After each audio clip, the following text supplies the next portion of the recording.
¿Por qué son las cosas como son? ¿Por qué es que la historia del mundo se ha dado de la manera que se ha dado? ¿Por qué es que hay tanta gente que no cree en Jesús? ¿Se han preguntado eso? O sea, ustedes salen y comparten su fe y hay más rechazo que aceptación por lo regular. Familiares, amigos, vecinos, y tenemos esta lucha dentro de nosotros preguntarnos, ¿por qué, Señor? ¿Por qué? ¿Por qué es que no entienden? ¿Por qué es que no ven la verdad del Evangelio y no aceptan lo que estás diciendo en tu palabra? ¿Por qué es que Dios ha permitido un periodo de tiempo en la historia en el cual hay pecado y hay gente haciendo cosas terribles y tenemos un mundo caído y hay maldad y hay guerras y tenemos toda clase de problemas en cada sociedad y en cada país? Hay crimen, hay embarazos de adolescentes, hay drogadicción, hay abortos. Estamos lidiando constantemente con cosas que no entendemos por qué son como son.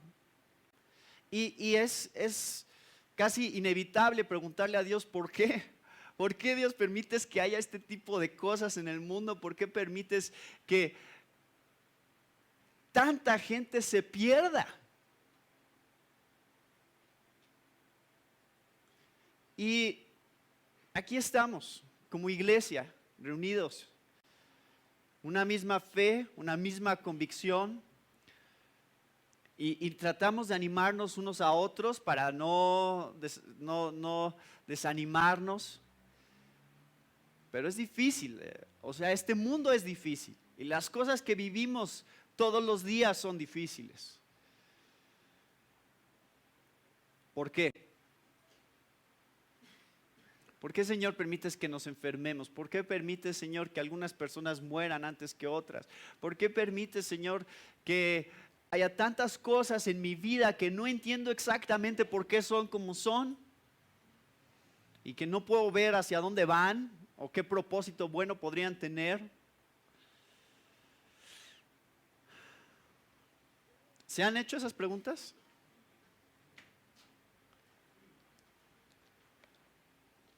Bueno, les dije que ya regresando del viaje íbamos a regresar al libro de Romanos.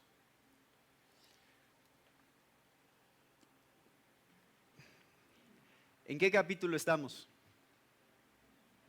A ver si es cierto que 9, 10. Ya vimos el 10. Ya vimos el 10. Estamos en el capítulo 11. Estas preguntas que estaba haciendo, de eso se trata el capítulo 11. ¿Por qué? ¿Qué clase de Dios hace las cosas como son, como vemos? ¿Qué clase de Dios permite que gente... Yo he tenido este tipo de conversaciones con ateos en donde me dicen, es que Dios, ¿cómo puede ser que cree personas y cree humanos nada más para condenarlos? ¿No? Nada más para mandarlos al infierno. O sea, qué desperdicio de gente, ¿no? ¿Para qué hace Dios ese tipo de cosas? Y el capítulo 11 de Romanos nos confronta con la realidad de lo raro y de lo extraño y de lo difícil que es entender la historia de la humanidad para nosotros.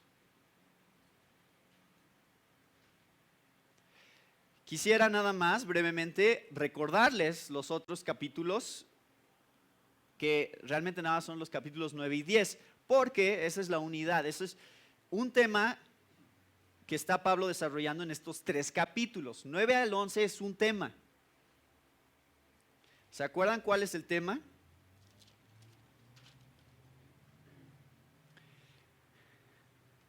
Terminamos el capítulo 8 diciendo, por lo cual estoy seguro que ni la muerte, ni la vida, ni ángeles, ni principados, ni potestades, ni lo presente, ni lo porvenir, ni lo alto, ni lo profundo, ni ninguna otra cosa creada nos podrá separar del amor de Dios que es en Cristo Jesús, Señor nuestro. Capítulo 9 empieza un nuevo tema, que es... ¿Y qué de Israel? Israel es la nación a la cual Dios le hizo todas las promesas y ahorita no creen en Jesús como su Mesías y la mayoría de Israel se está perdiendo. Y entonces en el versículo 6, que es el tema de estos 3 capítulos, creo que eso es lo que Pablo está tratando de contestar en estos 3 capítulos, es lo que dice el versículo 6. No que la palabra de Dios haya fallado, porque no todos los que descienden de Israel son israelitas, ni por ser descendientes de Abraham son todos hijos. Eso de si la palabra de Dios ha fallado, ese es el tema de Pablo. Dice, no creen los judíos, se están perdiendo y a ellos se les hizo las promesas, ellos son el pueblo de Dios, entonces parece que Dios falló, parece que se le fueron de las manos a Dios y ¿qué puede hacer Dios? Se están perdiendo. ¿Cuál es la respuesta a ¿ha fallado la palabra de Dios? No, no ha fallado. No vamos a regresar a todo lo que hemos estado viendo, pero en el capítulo 9 desarrolla eso y en el capítulo 10 sigue hablando sobre el deseo que Pablo tiene de que conozcan a Cristo. Recuerdan versículo 1, hermanos, ciertamente el anhelo de mi corazón y mi oración a Dios por Israel es para salvación. Yo quiero que se salven, yo quiero que conozcan a su Mesías como su Salvador. Y dice Pablo, el versículo 4, este es un versículo muy importante, porque el fin de la ley es Cristo para justicia a todo aquel que cree. Bueno, llegamos al capítulo 11 y esto es lo que va a tratar de seguir desarrollando Pablo ahora. Sigue diciendo... Digo pues, ¿ha desechado Dios a su pueblo? Parece que sí, ¿no? Parece que Dios dijo, ya, Israel, se te fue tu oportunidad, ya no hay esperanza para ti, ya ahora son los gentiles y adiós. Dios se ha despedido de los judíos como nación. Parece, ¿no? Parece que ya no hay esperanza ahí. Pero ¿cuál es el problema de eso? A ver, ayuden. Quiero que piensen en lo relevante de este capítulo. Es un capítulo muy importante. Porque ustedes pueden decir, ¿y qué? ¿Qué si sí o no? Si se pierden o no, ¿qué diferencia?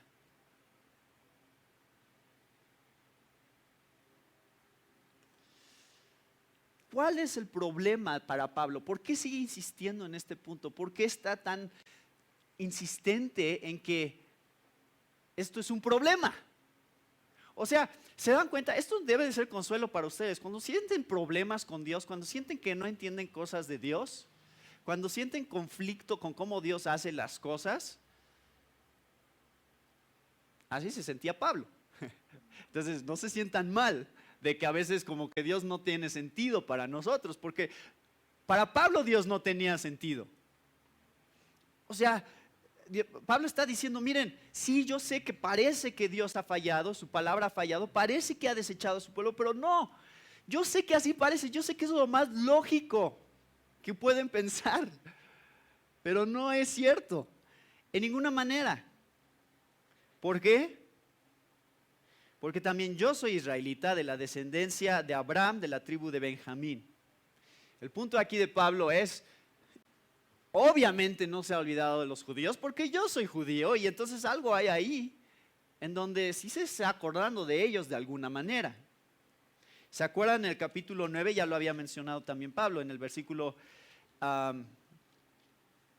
27 del capítulo 9. También Isaac clama tocante a Israel: si fuere el número de los hijos de Israel como la arena del mar, tan solo el remanente será salvo, porque el Señor ejecutará su sentencia sobre la tierra en justicia y con prontitud. Ese punto es el que Pablo mencionó en el capítulo 9 es, siempre Dios ha tenido un remanente en Israel de gente que realmente sí son salvos. Entonces, nunca ha estado perdida toda la nación, pero la mayoría sí rechaza a Jesús como su Mesías. Bueno, ¿cuál es el problema? ¿Qué está pasando aquí que tiene tan preocupado a Pablo? ¿Se acuerdan lo que les dije? ¿Qué viene antes del capítulo 9? Por lo cual estoy seguro de que ni la muerte, ni la vida, ni ángeles, ni principados, ni potestades, ni lo presente, ni lo porvenir, ni lo alto, ni lo profundo, ni ninguna otra cosa creada nos podrá separar del amor de Dios que es en Cristo Jesús, Señor nuestro. Estoy repitiendo algo que ya dije alguna vez, pero se los voy a volver a decir. Es como si Pablo se detuviera y dijera, hay un problema.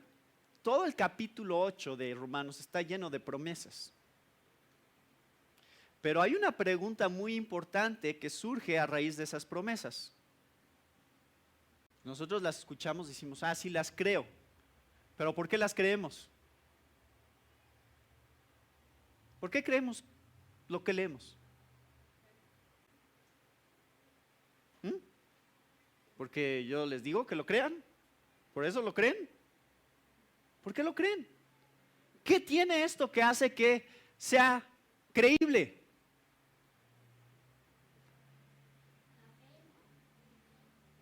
La fe, pero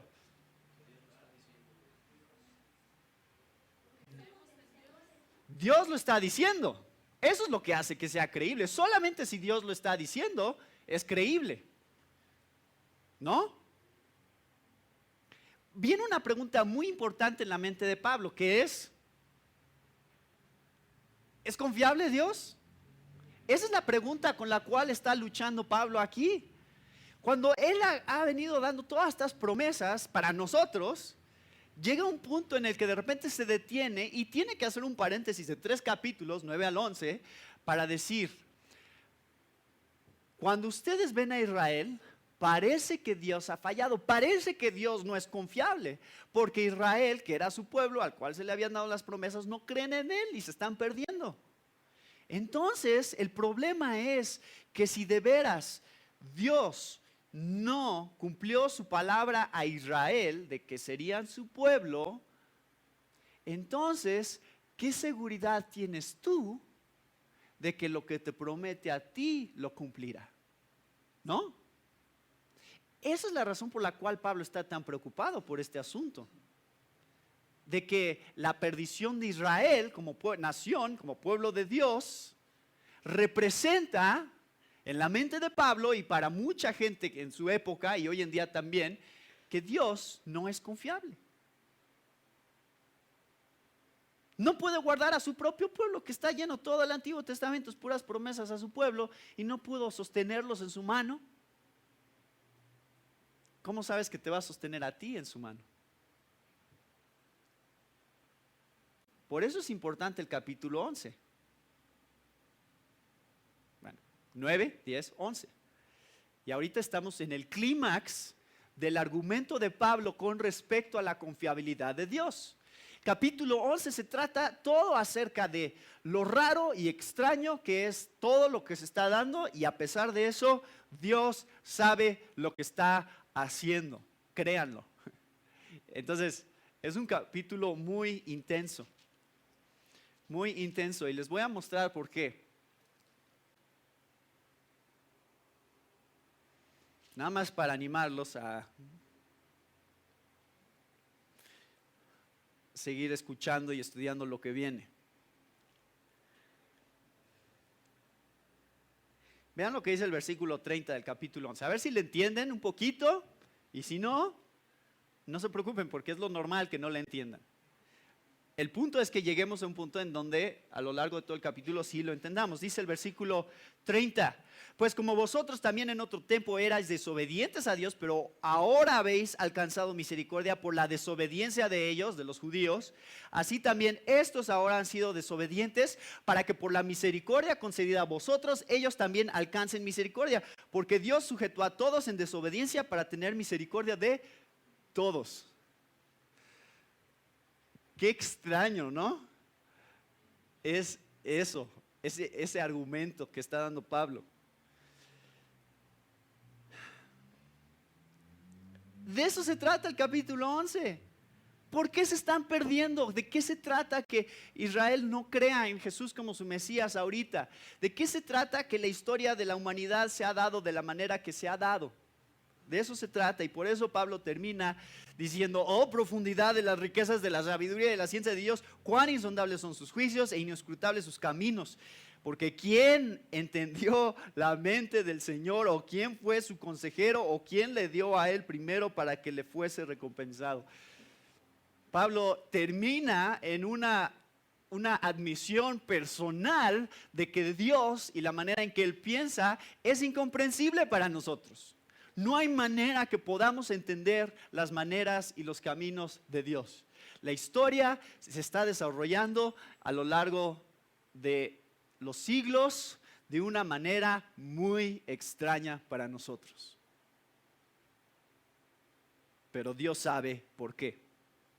Y Pablo va a tratar de dar algunas de las respuestas de por qué. Entonces, ¿están listos? No, ¿verdad? Eso sí, dudaron. ¿Es confiable Dios? Vamos a tratar de terminar fortaleciendo nuestra fe en esa verdad. ¿Es confiable Dios? Sí, bueno. Pero espero que al terminar Romanos 11 estemos más seguros de que es confiable Dios, ¿sí? No deben de quedarse en el mismo punto. Como se sienten hoy sobre la confiabilidad de Dios, no debe ser lo mismo como se sientan en unas semanas, si es que meditan junto conmigo en este capítulo. Si Dios no cumple sus promesas a Israel, tampoco cumplirá sus promesas a nosotros. Así que si ustedes incrementan en su fe con respecto a la confiabilidad de Dios, están incrementando su fe en cuanto a la confianza que ustedes tienen en las promesas de Dios, lo cual va a traer paz a su vida, porque no se van a angustiar tanto acerca del mañana y sobre las circunstancias, porque las promesas de Dios son fieles. Va a hacer muchos cambios en su vida, pero todo depende de qué tan seguros están de que Dios es un Dios confiable. ¿Sí? No nada más tiene que ver con nuestra vida como cristianos. Creo que de hecho tiene que ver con la simple existencia de Dios. A ver, ¿cuál sería la implicación? Si Dios no cumple sus promesas, entonces ¿qué podemos decir de Dios? A ver, piénsenlo. Si Dios no cumple sus promesas, entonces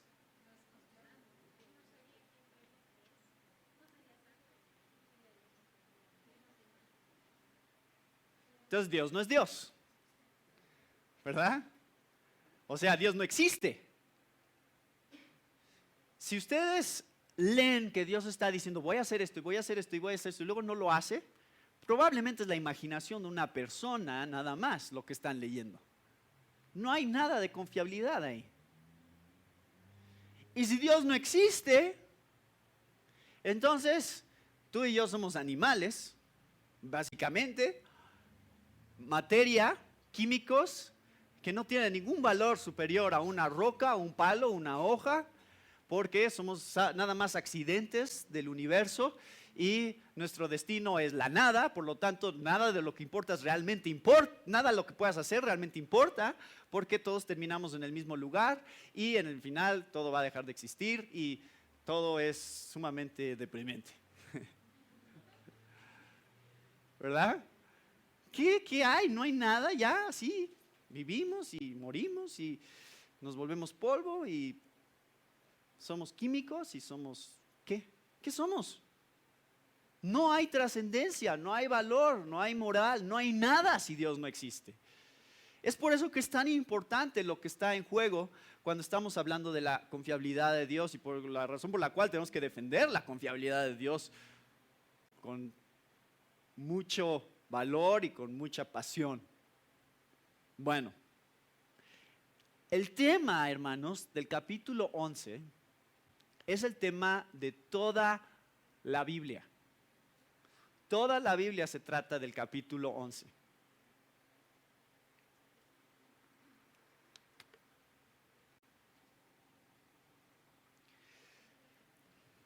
¿Por qué? Les voy a decir por qué. La confiabilidad de Dios refleja ¿qué? La gloria de Dios. Y cumple el propósito de toda la Biblia, porque el tema de la Biblia es la gloria de Dios. Dios quiere ser glorificado a través de todo lo que hace. El capítulo 11 se trata de lo que Dios ha venido haciendo a lo largo de la historia y de cómo eso lleva a su gloria, lo cual cada página, cada versículo, cada palabra que ustedes lean en este libro, de eso se trata. En eso lo pueden resumir, la gloria de Dios. ¿Por qué creó Dios al hombre? ¿Por qué creó el mundo? ¿Por qué puso a Israel como nación? ¿Por qué escogió a Abraham? ¿Por qué escogió a Isaac? ¿Por qué escogió a Jacob? ¿Por qué escogió a David? ¿Por qué les dio promesas? ¿Por qué los mandó a Babilonia? ¿Por qué regresaron? ¿Por qué vino Jesús después a morir por nosotros? ¿Por qué empezó la iglesia a través de los apóstoles? ¿Por qué estamos aquí el día de hoy? ¿Por qué va a terminar la historia como va a terminar al final, donde Jesús regrese y derrote a Satanás y haga cielos nuevos y tierra nueva? Ya les dije toda la Biblia, ¿se dieron cuenta? Para la gloria de Dios. Todo eso es para la gloria de Dios. Dios quiere al final que su gloria surja por encima de todas las demás cosas, como la máxima prioridad del universo.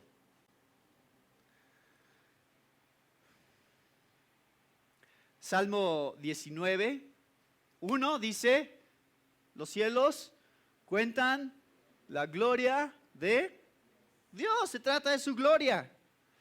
En Jeremías 13:11 van a leer que esa es la razón por la cual escogió a Israel. En Juan 12 van a leer que ese es el propósito por el cual Jesús vino y hizo su ministerio, para que el Padre fuera glorificado. En Efesios 3:21 van a leer que la iglesia, el propósito de la existencia de la iglesia, nosotros hoy, es la gloria de Dios. Romanos, y luego nos volteamos hacia allá y decimos, bueno, sí, todos los que somos cristianos somos para la gloria de Dios, pero ¿qué de los que no son cristianos? ¿Qué de los que no han creído en Jesús como su Mesías? ¿Y qué de los que están viviendo, o sea, por ejemplo, todos nuestros políticos, ¿no? La mayoría no son cristianos. ¿A poco ellos existen para la gloria de Dios? Romanos 13. Toda institución, autoridad humana fue puesta por Dios. Romanos 9, quiero recordarles este punto. Romanos 9, versículo 17. ¿Se acuerdan? Porque la Escritura dice a Faraón: para esto mismo te he levantado, para mostrar en ti mi poder y para que mi nombre sea anunciado por toda la tierra. Y si van más adelante, abajo, cuando habla de los vasos de honra y de deshonra, en el versículo 23 dice: para hacer notorias las riquezas de su gloria. Por eso soportó con mucha paciencia los vasos de ira preparados para destrucción.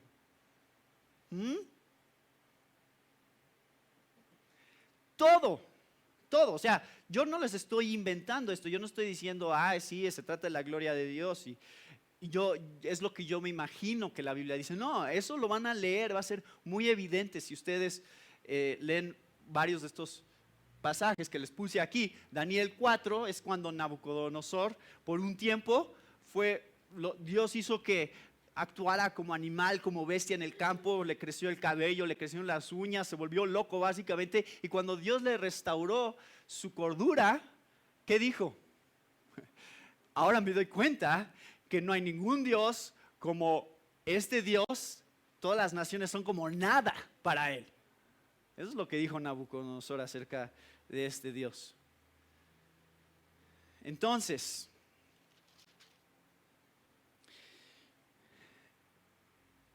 la manera en que Pablo termina el capítulo 11 es el último versículo. Siempre he dicho esto en muchos lugares y en muchos mensajes.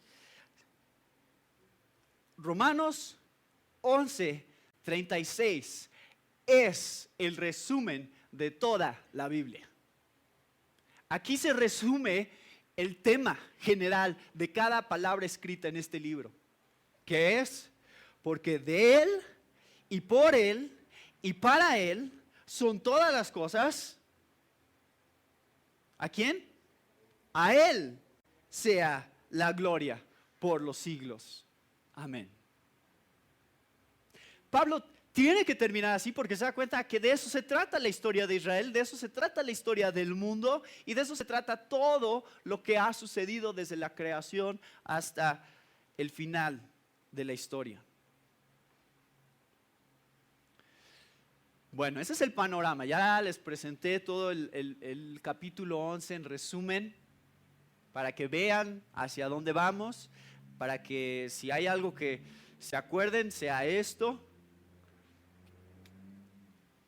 No se van a acordar de todo lo que estudiamos sobre Romanos 11, porque yo no me acuerdo de todo lo que estudiamos sobre Romanos 11, porque en algún momento ya prediqué sobre este capítulo y ya se me olvidó.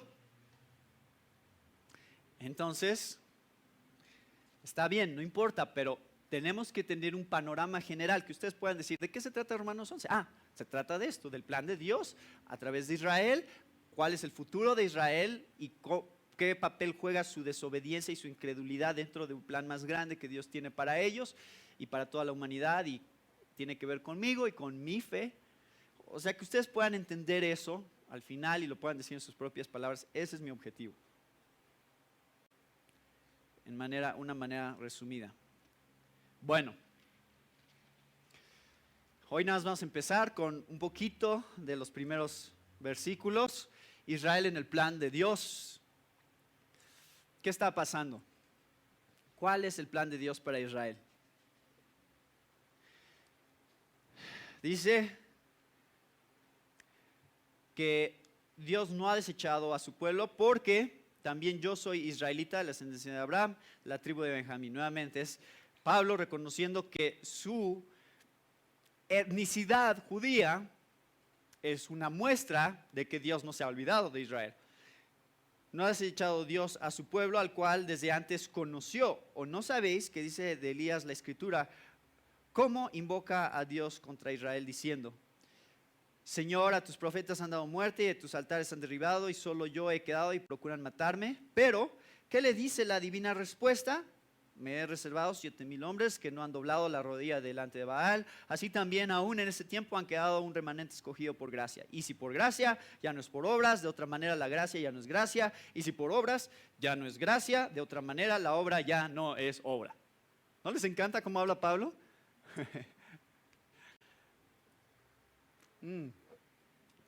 Pobre Pedro. Pedro era un pescador, ¿no? Y no tenía mucha educación. Y le costaba trabajo entender a Pablo.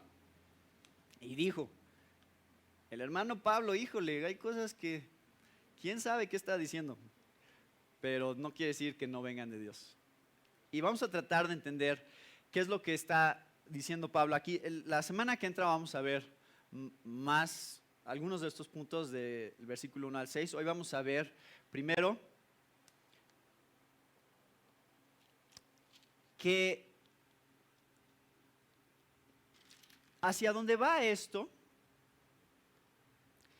es hacia la salvación final de Israel. Está en el versículo 26. Dice, no quiero, hermanos, que ignoréis este misterio, para que no seáis arrogantes en cuanto a vosotros mismos, que ha acontecido a Israel endurecimiento en parte, hasta que haya entrado la plenitud de los gentiles. Y luego, todo Israel será salvo. Hacia allá va Pablo. Este es el punto, es que Israel como nación todavía tiene un futuro en el plan de Dios, a través del cual van a reconocer a Jesús como su Mesías. Sí, Israel como nación va a reconocer a su Mesías. Entonces, el punto de este capítulo va hacia decir que Israel en el plan de Dios es que sí van a ser salvos, todos. Todos.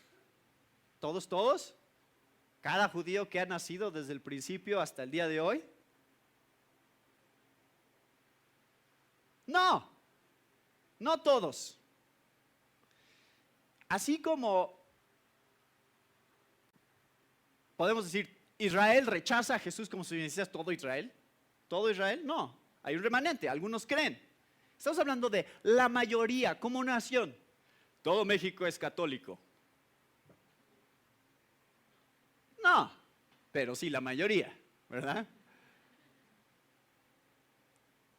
Entonces, hay maneras de generalizar. México es un país católico, sí es un país católico. Entonces, ese es el tipo de lenguaje que está usando Pablo aquí cuando dice todo Israel será salvo. Sí, todo, bueno, como nación, la mayoría va a empezar a entender, así como la mayoría ahora rechaza a Jesús, como me decías, algún día la mayoría aceptará a Jesús como su Mesías. Y eso queda claro porque durante el ministerio de Jesús, Mateo 8:11, Mateo 23:33, no los vamos a leer, quiero que los apunten y ahí los busquen, pero esas son referencias en cuanto a judíos que Jesús dijo que se perderían, no serían salvos. Y en Romanos 2, versículos 8 y 9, leemos acerca de la incredulidad de aquellos que rechazan. En los versículos 8 y 9 dice que en contraste a los que tienen vida eterna, ira y enojo a los que son contenciosos y no obedecen a la verdad, sino que obedecen a la injusticia, tribulación y angustia sobre todo ser humano que hace lo malo, el judío primeramente y también el griego. Ahí está. Hay judíos que van a recibir ¿qué? Ira y enojo. Entonces, obviamente cuando Pablo dice todo Israel, no es cada persona que ha vivido de los judíos, ni al final tampoco cada judío, pero la mayoría, ¿sí? ¿Queda claro? Ahí está, todo Israel será salvo, hacia allá vamos, ese es Israel en el plan de Dios. Número 2, y este es el último punto que quiero que veamos hoy, es lo que dice en el versículo 2, que dice, no ha desechado Dios a su pueblo al cual desde antes conoció. Vamos a quedarnos ya en esto y meditar en qué significa que los conoció desde antes. Y ya la semana que entra continuamos con más puntos de esta sección. Pero, ¿qué significa cuando Dios dice a los que desde antes los conoció?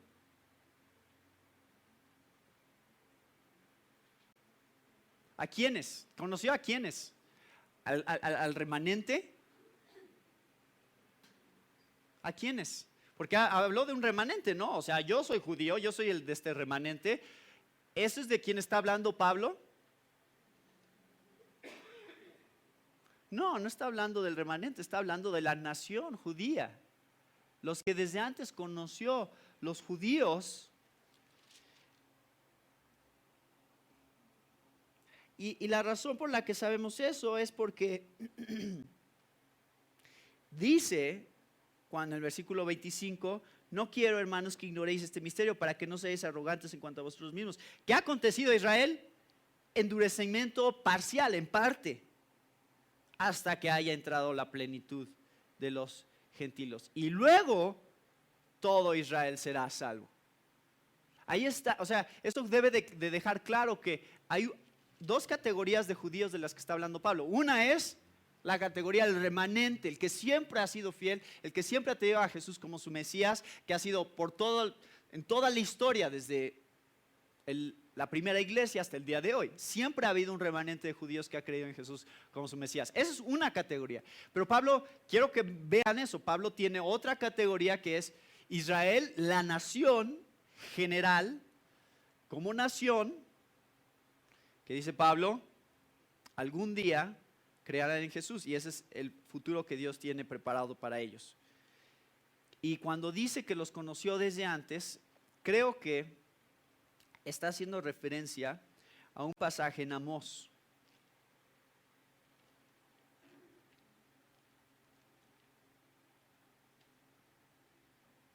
Joel, Amós, ¿verdad? En Amós 3, versículo 2. Vean lo que dice. A vosotros solamente he conocido, ¿de quién? de todas las familias de la tierra.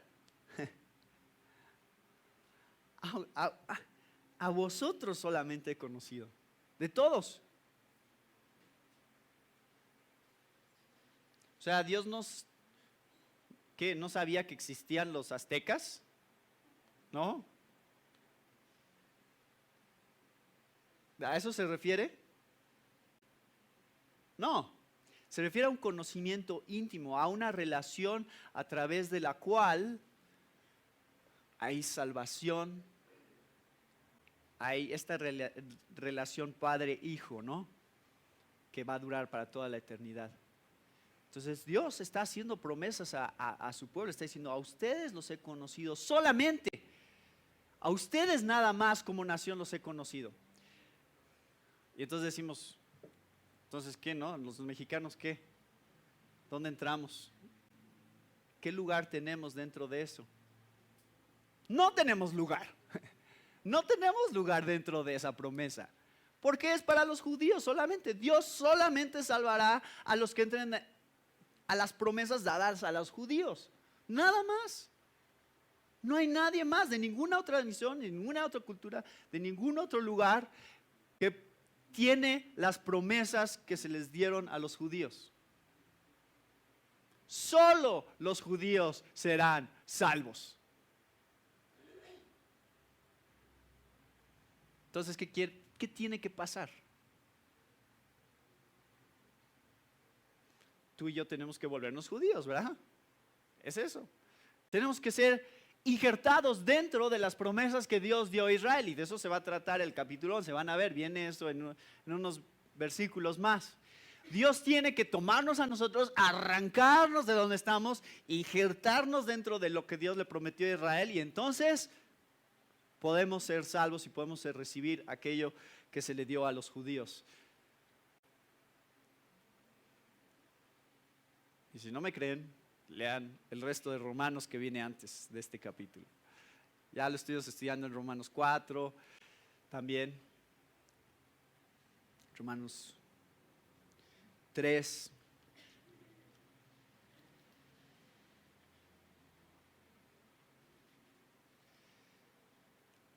El plan que Dios tiene para su pueblo es uno. Uno. Hay algunos teólogos que dicen que Dios tiene un plan para Israel y otro plan para los gentiles y son planes diferentes. Pero yo veo en la Biblia que el plan que Dios tiene para Israel y el plan que Dios tiene para nosotros es el mismo. Está llevándonos a que al final de dos pueblos se haga uno solo, la iglesia de Dios. Israel se convierte en la iglesia de Dios. Nosotros no somos la iglesia de Dios y ahí está Israel. No, Israel un día se unirá a nosotros como parte de la iglesia. Eso es lo que yo creo que la Biblia está enseñando.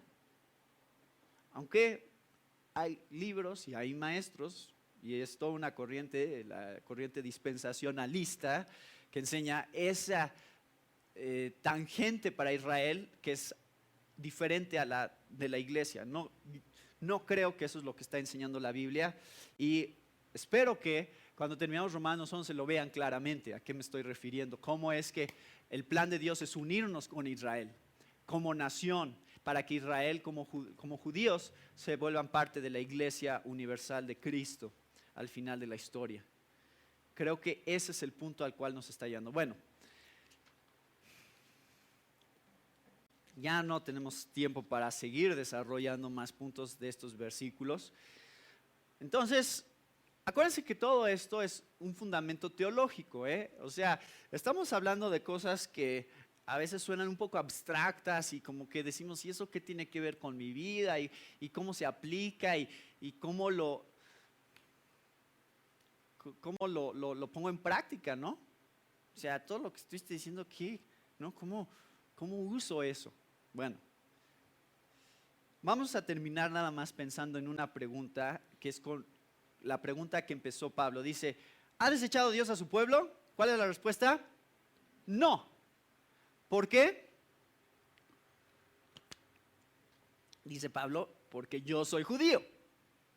Ahora, pónganse en el lugar de Pablo Y ahora imagínense que a ustedes les están haciendo esa pregunta en relación a los gentiles. Hasta el momento en que vino Jesús, el concepto general era que no había manera de que una nación fuera de los judíos pudiera ser salva o pudiera tener a este Dios como su Dios. Eso es lo que la mayoría de naciones pensaba. Ese era el engaño a las naciones que Satanás estaba propiciando. Ahora queda claro que hemos sido incluidos dentro del plan de Dios y que ahora la razón por la cual tú y yo estamos aquí es porque Dios ha decidido incluir a los gentiles dentro de su plan y dice, sí, es para todas las naciones, aunque sí está en el Antiguo Testamento, pero está mucho más claro en el Nuevo, en donde la misión de los apóstoles y de la primera iglesia era mostrar la inclusión de los gentiles. Entonces, si a ti te preguntaran, ¿ha rechazado Dios a los gentiles? ¿Qué contestarían? No, ¿por qué no?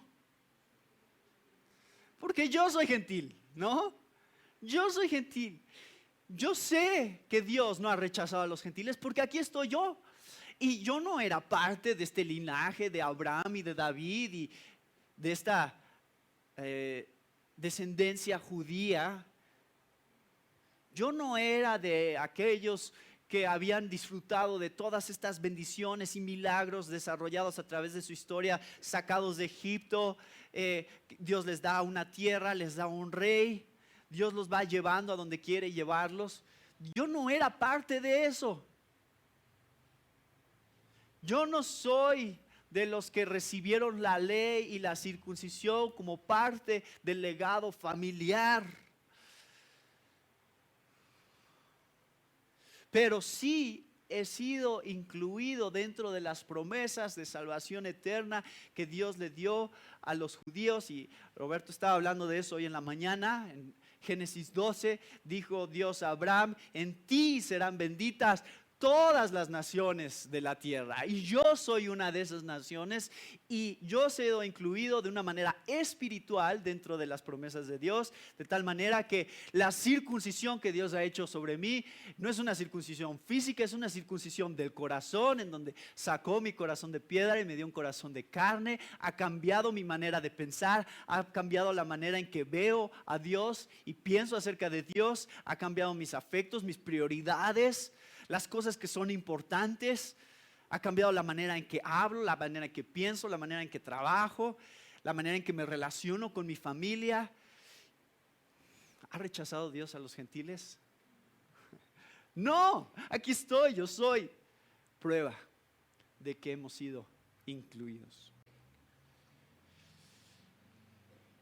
Que Dios nos ayude a seguir siendo fieles testigos de que Dios no ha rechazado a los gentiles, porque aquí en Coajimalpa habemos muchos gentiles salvos por gracia.